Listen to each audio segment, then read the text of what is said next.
20-30% तो मानस का बीज भी बाजार में तान लग गया। तो किसे आदमी की जरूरत को नहीं बच्चा पैदा करने खातर, ना आदमी की ना औरत की। आप लोग बाकी चीजें तो फ्री की चाहिए, लेकिन जब फ्री पढ़ाई सरकारी स्कूल में हो रही वहां नहीं चाहिए। थोड़ा सरकारी स्कूल की बेइज्जती करी। नमस्कार, सामने दिखाई दे रही तस्वीरें रानिया विधानसभा क्षेत्र के गांव खारिया की हैं, जहां पे आपको बता दें कि सिरसा जिला में पहली बार डॉक्टर देवेंद्र बल्हारा का कार्यक्रम जो है वो रखा गया। खारिया गांव के लोगों ने ये पहल की और डॉक्टर देवेंद्र बल्हारा का कार्यक्रम जो है वो यहां पे रखा गया। इससे पहले आपको बता दूं कि डॉक्टर देवेंद्र बल्हारा वही इंसान है जो कि पीछे कोरोना के टीकों को लेकर के काफ़ी चर्चा में आए थे। और डॉक्टर देवेंद्र बल्हारा का कहना है कि वो केवल इस समय से नहीं बल्कि 2016 से सरकार की पोल खोलने का काम लगातार कर रहे हैं। गांव-गांव जा करके गांव के लोगों को जागरूक कर रहे हैं कि किस प्रकार से आधार कार्ड हो या फैमिली आईडी हो, ये जो है वो सरकार ने कोर्ट में क्या कुछ सबमिट करवा रखा है इनको लेकर के, और आप लोगों को किस प्रकार से मैंडेटरी जो है ये साबित कर रहे हैं कि आधार कार्ड और फैमिली आईडी जो है वो मैंडेटरी है, इसके बिना आपका ये काम नहीं किया जाएगा। तो उस तरह की तमाम जानकारियाँ देने के लिए डॉक्टर देवेंद्र बल्हारा का आज ये कार्यक्रम जो है वो खारिया गांव के अंदर रखा गया। और इस कार्यक्रम में डॉक्टर देवेंद्र बल्हारा ने बहुत सी ऐसी बातें बताई जिसका गांव के लोगों को जानकारी नहीं थी, उसके नज़दीक भी नहीं थे। तो चलिए डॉक्टर देवेंद्र बल्हारा जो है वो क्या कुछ यहाँ पे आकर के अपने संबोधन में बोल करके गए हैं, क्या क्या बातें जो है गाँव के लोगों को बताई हैं, सुनिए जरा। ये तो जीने मरने का मुकाम पे हम लोग पहुंच गए हैं। जो हालात हमारे पैदा किए जा रहे हैं और लगातार आने वाले वक्त में जो इन लोगों की प्लानिंग है, आपको धीरे धीरे समझ में आने लगेगा जो बातें हम कह रहे हैं। आज आप लोगों को मेरी बातें सिर्फ इसलिए समझ आ रही हैं कि जो आज हो रहा है वो मैं 2 साल पहले बोल चुका था। उस वक्त जब मैं बोलता था तो ये कहते थे कि नहीं आने से थोड़ी होता है, देश का प्रधानमंत्री है, मीडिया है, इतने डॉक्टर हैं, WHO है, इतनी एम्स है, इतने बड़े बड़े पढ़े लिखे लोग हैं, न्यू के सारे पगलाए हुए हैं। और फिर जब सारी चीजें सामने आई, अब समझ में आ रहा है लोगों को धीरे धीरे कि यार बात तो ठीक ही कहता था, गलत बात तो नहीं थी ये। अब जो मैं आपको बात बताने जाऊंगा, ये जो बात बताऊंगा अभी बताने जा रहा हूं, ये वो बातें हैं जो आपको कोई भी नहीं बताएगा। और जिसने भी लोगों को ये बातें बताई हैं वो आदमी आने वाले वक्त में बोलने लायक ही नहीं रहा। या तो उसको किसी तरह से ब्लैकमेल करके चुप करवा दिया गया, या उसको कोई लालच देके बड़ा पद देके किसी बड़ी जगह पे बिठा दिया गया, या उसको अगर तब भी नहीं वो आदमी माना तो उसको रास्ते से हटा दिया गया। और मुझे अपनी चिंता नहीं है, मुझे चिंता इस बात की है कि पूरी बात समझे बिना अगर हम लोग इस दुनिया से चले गए, पूरी बात समझाए बिना, तो इन लोगों ने मीडिया के ऊपर जिस तरीके से कंट्रोल किया हुआ है, फिर कितने के लोग आपको बताने के लिए आएंगे, ये बड़ी चिंता का विषय होगा। क्योंकि जो भी आदमी इस तरह की बातें आपको बताने चलेगा ना, वो आदमी को लोग, आसपास के लोग खुद ही कुचल डालेंगे, खुद ही। कारण क्या है? ये तो मेरी खुशकिस्मती थी, मैं ये कहूंगा एक तरह से, कि मेरे को इतना प्रचार मिल गया बाय चांस। अगर मान लीजिए बाय चांस उस दिन मेरे साथ में कर्मू नहीं होता, सोचो आप, और वो छोटी सी कोई वैसे वीडियो कोई बनाता मैं, और बना के वो वीडियो मेरे मोबाइल में ही पड़ी रहती, भाई अगर मैं गिरफ्तार होता तो मेरे मोबाइल में ही होती वह, तो लोगों तक वह बात पहुंचती ही नहीं। अब लोगों ने तो मेरे को बना दिया कि ये आदमी लड़ाई लड़ने लग रहा है देश ने बचाने की। मेरे जैसे बहुत सारे लोग मेरे से पहले लड़ाई लड़के मर लिए बेचारे, दुनिया जान के लोग, लेकिन उस टाइम में उनको किसी ने पूछा ही नहीं। जिस टाइम पे खेती के कानून बने तो खेती के कानून पढ़ लिए, जब पढ़ने के बाद समझ में आया ये तो लोगों को लग रहा है ये किसानों के कानून है, ये तो समाज के सारे तबके का ऐसी तैसी करने के लिए प्लानिंग बना रखी है। अगर एसेंशियल कमोडिटी एक्ट को ही समझ लोगे तो आपको समझ में आएगा कि गरीब आदमी जिसको कोटे से राशन मिल रहा था उसको पूरी तरह से भूखा करने का प्लान था। जो मिडिल क्लास था उसके काम धंधे पहले से ही ठप करने की योजना लॉकडाउन में बना ली थी। जो अमीर तबका था उससे सेटिंग होती है इन लोगों की, तो ये लोग वो धंधा शुरू कर देते हैं जिसका धंधा चलता है। तो जिसने इस बीमारी से जुड़े हुए धंधे किए वह अपना मौज कर रहे हैं। जो अपने काम धंधे में लगे हुए थे उनके चौपट हो गए। जिन बेचारों ने प्रधानमंत्री की बात में आके देश के विकास के नाम पे लोन ले लिए थे, उनकी दुकान भी उल्टी चाली, उनके सामान भी खींच लिए, वो उल्टे कर्जदार हो रहे हैं। उन्हें गोली खाने का टाइम आ रहा है। खेती को काबू करने की प्लानिंग बनी तो सोचा कि भाई ये सिर्फ खेती वाला खेल तो नहीं है, क्योंकि चीजें जब आप गहराई में जाना शुरू करते हो तो आप गहराई के अंदर चलते ही चले जाते हो। मैं जिस टाइम पे प्रधानमंत्री का एक भाषण सुना मैंने कि हम 2022 तक किसानों की आमदनी दोगुनी कर देंगे, यही वाली बात बिल गेट्स ने 2016 में नीति आयोग की प्रोग्रेसिव फार्मिंग वाली जो मीटिंग थी उसके अंदर बोली थी।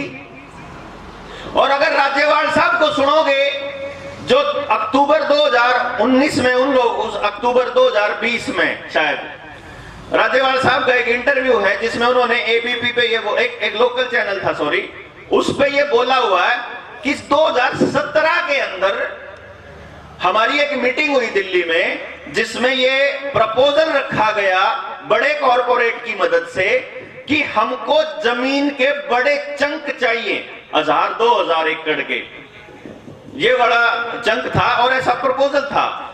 तो वो राज्यपाल साहब का इंटरव्यू सामने आ गया। भाई कॉरपोरेट की ये बात हो रही है 2017 में, बिल गेट्स आता है 2016 में, और बिल गेट्स को 2015 में जनवरी में भारत सरकार ने, नरेंद्र मोदी ने वो दिया था पद्म भूषण।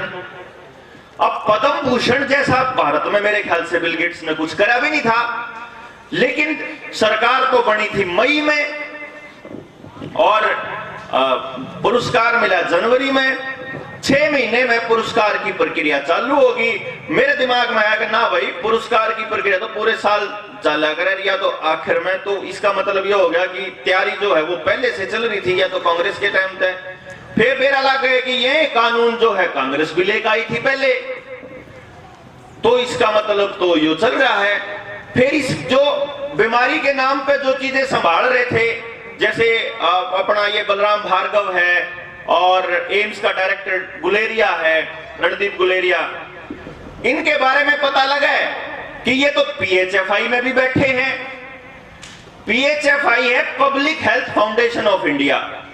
मैं कहा यार, ये आदमी जो एम्स में नौकरी करता है, सरकारी नियम है, ये सरकारी नौकरी पे रहने वाले आदमी के लिए नियम है कि वो आदमी किसी और chair of profit office of profit में नहीं, मतलब शेयर नहीं कर सकता। कहने का मतलब ये है कि एक आदमी जो सरकारी नौकर है वो कहीं और से कमाई नहीं कर सकता, ये नियम है भारत के अंदर। लेकिन रणदीप गुलेरिया तो जो है वो पीएचएफआई से भी ले रहा पत्ते और वो एम्स से भी ले रहा। 2 जगह से कैसे ले रहा है, इसका मतलब ये करप्शन चल रहा है और भारत सरकार ने ही चला रखा है। पीएचएफआई के बारे में गहराई से जाके देखें तो पता लगे कि पीएचएफआई को भारत में लाने वाली सोनिया गांधी थी और 2006 में लेकर आई थी। और फिर पता लगा कि पीएचएफआई भारत के अंदर रजिस्ट्रेशन है को नहीं, और फिर पता लगा कि पीएचएफआई का मालिक भी बिल गेट्स। उतरेगी इसके तारिये बिल गेट्स तक जाकर जुड़ के देखने लग रहे। हमने फिर वो प्रोग्रेसिव फार्मिंग वाली बात आई। प्रोग्रेसिव फार्मिंग की जो रिपोर्ट थी ये तो आज का ही है ना, आप खेल समझो। प्रधानमंत्री ने तो या आज का ही है कि खेती के लिए ड्रोन्स आएंगे, या वाली बात 2016 वाली जो प्रोग्रेसिव फार्मिंग वाली रिपोर्ट है बिल गेट्स की नीति आयोग की, उसमें ये बिल गेट्स पहले ही बोल चुका है कि हमने एक नई टेक्नोलॉजी डेवलप कर ली है जिसका नाम है blue river technology, seed and spray करके। मैं कहा सीड एंड स्प्रे की गहराई में जाके देखा भाई जाके नहीं हो तो जॉन डीरे ट्रैक्टर जो कंपनी है वह बना हुआ है इसने, जो फार्मिंग विदाउट फार्मर ड्रोन वाली। यानी वो ड्रोन कैसा होगा, सेंसर वाला ड्रोन होगा कि वो मान लीजिए आपने टमाटर लगाया हुआ है, वो अपने आप जाएगा टमाटर को सेंसर करेगा कि अभी कच्चा है, इसको छोड़ के फिर अगले पे मारेगा रेस, फिर उन देखे पक रहा है ना उठा के अपने आप कैरेट में डाल देगा तोड़ के। उसके अंदर जैसे पकड़ने वाली वो टेक्नोलॉजी आई हुई है। पूरी बीज बोने से लेके दवाई छिड़कने से लेकर के कटाई तक की पूरी तकनीक आई हुई है कि किसी आदमी की जरूरत नहीं है। उस तकनीक का नाम है ब्लू रिवर टेक्नोलॉजी। उस टेक्नोलॉजी का बनाने वाली जो कंपनी है वह है जॉन डीरे। जॉन डीरे का ट्रैक्टर आप लोग किसान इस्तेमाल करते हैं। उसकी गहराई में जाके देखे जॉन डीरे का भी सबसे बड़ा इन्वेस्टर वही है, बिल गेट्स। पहले हम अड़की गेला पाड़ लिया करते, हम अपनी जमीन नहीं पाड़ के दिखा दो। ये सारा इस पेस्टिसाइड की बदौलत है। वो केमिकल आपने अपनी जमीनों में गिर के वो अपनी जमीन के अंदर अपने बच्चों की नसों में वो बीमारियां चलाई है। अब वो जो केमिकल जो पेस्टिसाइड बनते हैं उन केमिकलों का जो माफिया है उसका मालिक भी वही रॉकफेलर फैमिली। और फिर ये पेस्टिसाइड और जेनेटिकली मॉडिफाइड बीज और ये हाइब्रिड बीज खा के जब आप बीमार होते हो, उस बीमारी के बाद जो आप अस्पताल में जाके केमिकल खाते हो, जिनको आप लोग दवाइयां बोलते हैं, मैं उनको केमिकल बोलता हूं और समझने वाला हर आदमी उनको केमिकल बोलता है। वो जो केमिकल आप खाते हो उस केमिकल माफिया का, उस ड्रग माफिया का, सरकार बताती है वो ड्रग है एक्चुअली, उस ड्रग माफिया का जो मालिक है वो भी रॉकफेलर, समझ रहे हो? रॉकफेलर ही तेल, रॉकफेलर पेस्टिसाइड, रॉकफेलर दवाई कंपनी का मालिक। और उससे बड़ी बात मैं बताऊं, जिसने WHO के गठन की परमिशन दी थी, ये आइडिया दिया था कि पूरी दुनिया में एक जैसी चिकित्सा पद्धति होनी चाहिए, उस फ्लेक्सनर कमीशन को फंडिंग देने वाला भी रॉकफेलर। मतलब इन परिवारों के तार जुड़े मिलेंगे आपको हर बीमारी के पीछे। कि जो 1970 में हरित क्रांति के साथ इन लोगों ने आपको हाइब्रिड बीज देने शुरू किए थे, उन हाइब्रिड बीज की कहानी ये हो चुकी है आज के टाइम पे कि आज खेत का बीज बांझ हो चुका है। आपका खेत वाला बीज दोबारा से फसल नहीं उगा सकता, आपको हर बार मंडी से ही लेना पड़ता है। क्यों जी? खेती का बीज बाजार से आ रहा है कि नहीं आ रहा है? जब से डांगरों के अस्पताल खुले थे, उनके टिक्के लगने शुरू हुए थे, उस दिन से आपके डांगरा के बीज भी से लिए भी बाजार में तावे हैं। और अब तो ऐसी तकनीक आ गई है कि सिर्फ काटड़ी पैदा होएगी, सिर्फ बच्ची पैदा होएगी, काटड़ा जरूरत ही नहीं है। और सुन लो, जब से बड़का के छोटे होंदे सारे टिक्के लगने शुरू हुए थे, उसकी कहानी का अंत यह है कि आज जिस शहर के अंदर कभी 10 साल पहले एक IVF सेंटर था, आज वहां 5-5, 6-6, 7-7 डॉक्टर IVF तकनीक यूज करते हैं। कहने का मतलब है कि 30%, 20-30% तो मानस का बीज भी बाजार में तान लग गया। समझ गए जी? और अखबारों की और टेक्नोलॉजी की खबर यह है कि ये कृत्रिम गर्भाशय बना चुके हैं। यानी अगर सिर्फ और सिर्फ आपके स्पर्म ये लोग सुरक्षित रख लेते हैं तो किसी आदमी की जरूरत को नहीं बच्चा पैदा करने खातर, ना आदमी की ना औरत की। अगर इन लोगों के पास जैसे डांगरा के बीज भी हैं, इंदौर खेती वाले बीज भी है, अभी ये मानसा के बीज भी इकट्ठे करके बैठे हैं। ओरिजिनल बीज नहीं रहने देना किसी का भी, असली तो खेल है यो।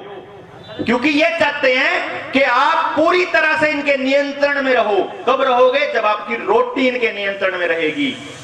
और ये चाहते हैं कि आप कंप्लीटली इनके ऊपर ही निर्भर रहो। अब आप इनके ऊपर निर्भर कैसे रहोगे, इसको समझना है।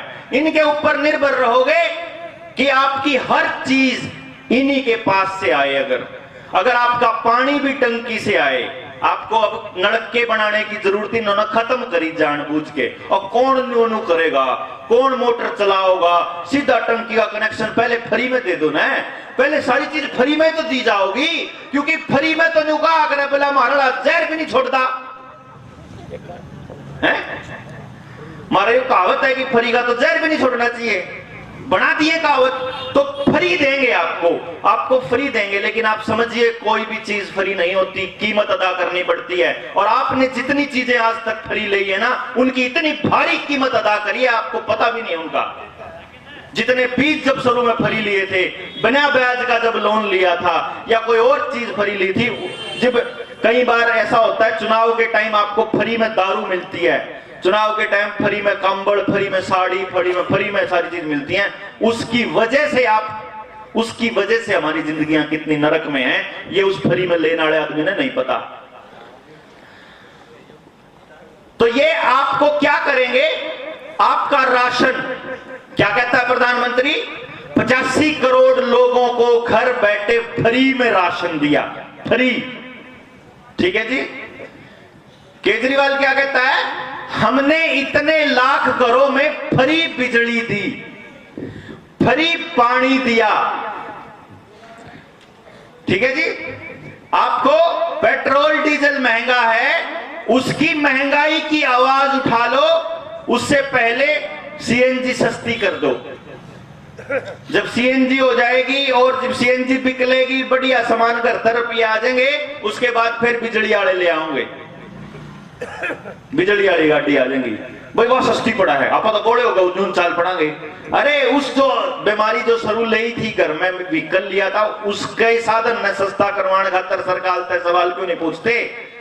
लेकिन नहीं,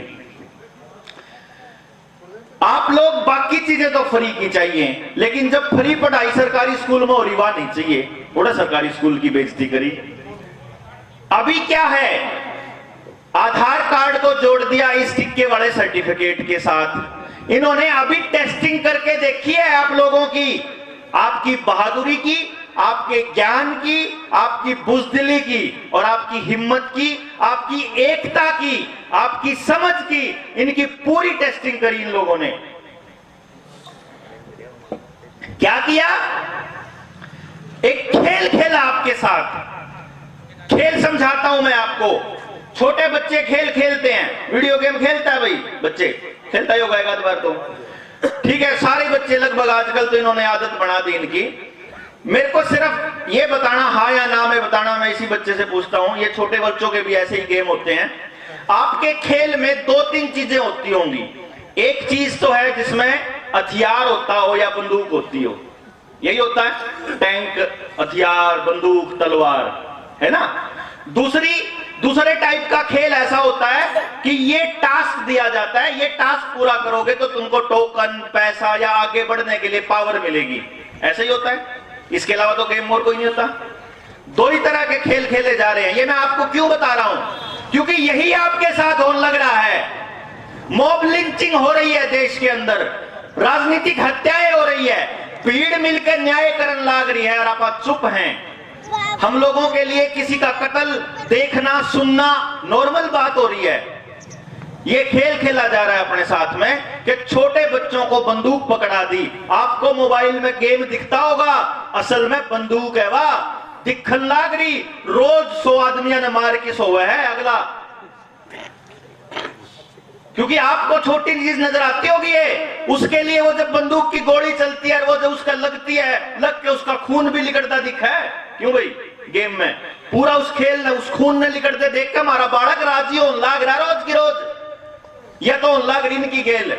दूसरे नंबर पे दूसरा खेल क्या था कि टोकन मिलेगा, पहले तो टास्क मिलेगा कि यो काम करोगे तो तुमको ताकत मिलेगी आगे बढ़ने की। यो एक काम तुम्हारी गेलो रहा कि पहली डोज लवाओगे तो बस में चढ़ोगे, पहली डोज लवाओगे तो राशन मिलेगा। यो तो बड़ों के साथ हो रहा। छोटे से लेके बड़े तक वही कॉग्निटिव प्रोग्रामिंग चल रही है, आपकी साइकोलॉजिकल प्रोग्रामिंग दिमाग की, कि ये लोग कितने गुलाम प्रवृत्ति के हैं, कितना खड़ा होकर गलत का अन्याय का विरोध कर सकते हैं। ये चेकिंग चल रही है और धीरे धीरे धीरे धीरे धीरे धीरे एक टाइम आएगा कि अगर सरकार के खिलाफ आवाज उठाई तो वो एक बटन दाबना है जो आपके टीके वाले सर्टिफिकेट के साथ, आपके आधार कार्ड के साथ जो जो चीज जुड़ रही है, सारी सर्विस बंद। आपका ड्राइविंग लाइसेंस जब बनेगा जब टीका लगा होगा, आपको राशन तब मिलेगा जब टीका लगा होगा, फलानी चीज तब मिलेगी जब टीका लगा होगा। ये प्रोग्रामिंग किसने शुरू करी थी? कांग्रेस ने। कदे आपने न्यू लागता हो कि बीजेपी लाने वाली है। आधार कार्ड का पूरा कॉन्सेप्ट कांग्रेस के राज में आ गया था। उस टाइम पे सुषमा स्वराज और नरेंद्र मोदी, ये दो लोगों ने ये कहा था, एक ने विधानसभा में, दोनों लोकसभा में, सदन के अंदर ये बोला था कि आधार कार्ड इंसान की, नागरिकों की गोपनीय जानकारियां सुरक्षित नहीं रख सकता, क्योंकि वो एक प्राइवेट कंपनी के पास है, उसका मालिक है नंदन नीलकेणी। और कमाल की बात यह है कि जो लोग 2014 से पहले आधार कार्ड की खड़े होकर खिलाफत किया करते थे, वही लोग सरकार बनते ही नंदन नीलकेणी से मुलाकात हुई अरुण जेटली की, और अरुण जेटली ने अपने बयान में बोल दिया आधार कार्ड हर चीज में जरूरी होगा। अभी तक आप लोगों को इतना ही पता है कि आधार कार्ड हर चीज में जरूरी है, लेकिन असल सच्चाई यह है कि सुप्रीम कोर्ट में सरकारों ने यह एफिडेविट दिया है कि हमने इसको कंपलसरी नहीं किया हुआ। सुप्रीम कोर्ट में यह बोला हुआ है कि फैमिली आईडी कंपलसरी नहीं है। सुप्रीम कोर्ट में यह बोला हुआ है कि टीका लगवाना कंपलसरी नहीं है, लेकिन आपके पास आकर के जबरदस्ती ये कहा जाता है कि आधार कार्ड देना ही पड़ेगा। ये समझ में नहीं आ रहा। जब आप लाइसेंस के ऊपर अपना मोबाइल कनेक्शन लेने जाओगे तो उसको 7 दिन लगेंगे एक्टिवेट होने में, लेकिन आधार कार्ड दोगे तो 15 मिनट में चालू हो जाएगा। ये आपको ये दिया था कि आसान क्या है, तो आप जानकारी इकट्ठा करते ही नहीं। 2016 से घूम रहा हूं मैं इस षड्यंत्रों के पर्दाफाश करता। कदे आपने न्यू लागता हो कि मैं ई आया हूं 3 तारीख 5 है। जो जनता सरकार मोर्चा और देवेंद्र बल्हारा का पेज था, मेरा 5.5 लाख लोग जुड़े हुए थे पूरे भारत से, दूसरे स्टेटों में भी जाया करता, उसमें जुड़े हुए थे। वो पेज खत्म कर दिया, मेरा 12 साल पुराना यूट्यूब का अकाउंट खत्म कर दिया कि दिखना नहीं चाहिए, यू पहले के काम करने लग रहा था। लेकिन कोई बात नहीं भाई, हम तो पहले ही जान लग रहे गामा गामा, पहले हम धक्के तो सुनाने पड़ा करता। 2016 में जब जाया करता गांव में और वो ताश खेला कर देता हूं मैं, तो अब 4-5 आदमी जित दिख जाया करते, उड़े बैठ जाया करता। ताऊ करके एजुकेशन पे बात करने आया हूं, थारे बालका की एजुकेशन पे, थारे बच्चों का भविष्य आने वाले टाइम में बर्बाद होने वाला है। ताऊ नुकंदा हो चोड़ा खा के मैं वो टैची सी थी उसमें सबूत रखा करता मैं कागज लिखित में, तो मैं वो चोड़ा था देख के मैं नुकंदा भाई छोरे के बेचन आया है, तो मगर ताऊ बेचन को आया, मैं तो बात करने आया हूं। तो मैं जब ये कह रहा था कि उस टाइम पे लोगों ने बिल्कुल नहीं सुनी थी हमारी, ईब कम से कम सुनने लग के, और फिर मैं ऐसा लगता है कि जिस दिन आपके समझ में आ गई उस दिन करण भी लाग जाओगे। इतने समझ में नहीं आती, इतना मैंने आप तक कोई शिकायत नहीं, लेकिन जिस दिन समझ में आ गई भाई चाहे ईब भी गांव में जब 20 आदमी लिगड़ के नहीं आते ना, तो फिर शिकायत है। जब तक आपके तक खबर ही नहीं पहुंची तब तक कोई शिकायत नहीं है। हम लोगों ने इस चीज को बचाने के लिए एक रास्ता निकालने की कोशिश करी है, पता नहीं वो कोशिश कितनी कामयाब होगी, कि हम एक ऐसा संगठन तैयार कर रहे हैं जिसमें संगठन ही नहीं है, बिना संगठन के आपको संगठित करने का मौका है, बिना संगठन के। यानी कि आप लोग गांव में आपको किस तरह की शिक्षा पद्धति चालू करनी है, उस पर बैठ कर चर्चा करने के लिए आप लोगों मतलब हिस्सेदारी तो निभानी पड़ेगी हर आदमी को, हर औरत को। मां के बिना नहीं चलेगा काम। मां को यह समझाना बहुत जरूरी है कि आपके बच्चों को जो केमिकल दिए जा रहे हैं, जो दवाइयों के नाम पे, जो आपके बच्चों को जो टीके इलाज के नाम पे दिए जा रहे हैं, वो असल में आपके बच्चों को आने वाले टाइम में बीज खत्म करने का जुगाड़ है।